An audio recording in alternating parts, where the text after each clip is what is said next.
নমস্কার বন্ধুরা, দীপ kitchen with village ফুডে আপনাদের সবাইকে স্বাগত জানাচ্ছি। তো বন্ধুরা কেমন আছেন? আপনারা ভালো আছেন নিশ্চয়ই, আমি তো খুব ভালো আছি।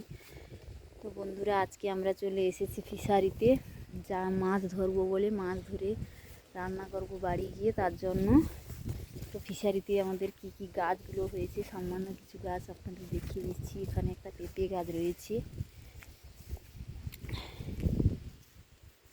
পেঁপে গাছ রয়েছে, এখানে কুমড়োর ডালের গাছ রয়েছে, যে ডাল থেকে সাম্বার হয়।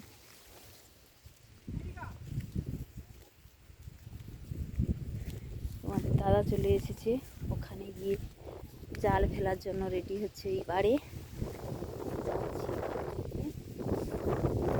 এই গাছটায় খুব কম ফুল হয়েছে, সামান্য একটা বন্ধুরা। ওই গাছটাতে দেখুন, এই গাছটাতে কীরকম ফুল ধরেছে। বড়ো গাছটিতে প্রচুর পরিমাণে ফুলগুলো হয়েছে। এখনও কোনো ওষুধ কিছুই দেওয়া হয়নি, দেখতে পাচ্ছেন নিশ্চয়ই বন্ধুরা। আমি আপনাদের এই কুলগুলো কিন্তু দেখাবো বলেই এসেছি। এখানে যেমন টক কুলেরও গাছ রয়েছে, তেমনি মিষ্টি কুলেরও গাছ রয়েছে, কিন্তু ওই মিষ্টি কুলের গাছগুলোতে সেরকমই ফলন হয়নি।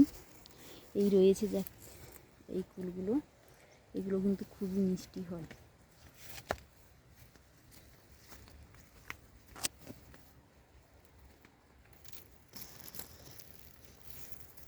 এগুলো কিন্তু সেরকমই ফলন হয়নি, সবে মাত্র কুলগুলো ধরেছে, তার জন্যই অনেক ছোট ছোট রয়েছে এখন, তেমন বড়ও হয় না কুলগুলো।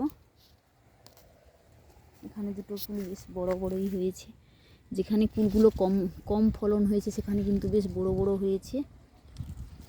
এই তো দেখতে পাচ্ছেন বন্ধুরা, প্রত্যেকটা গাঁটে একটা করে কুল ধরেছে।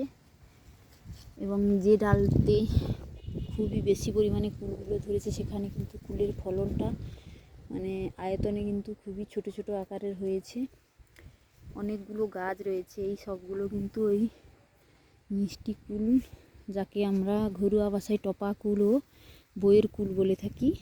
দুই ধরনেরই কুলের গাছ রয়েছে এখানে এই ফিশারিতে। এগুলো কিন্তু কিনে নিয়ে এসে লাগানো হয়েছিল। এখানেও সবেমাত্র কুলগুলো ধরেছে এই ডালাতে। তো বন্ধুরা আজ এই পর্যন্ত, ফিরে আসছি পরবর্তী ভিডিওতে। ভালো থাকবেন, সুস্থ থাকবেন, নমস্কার।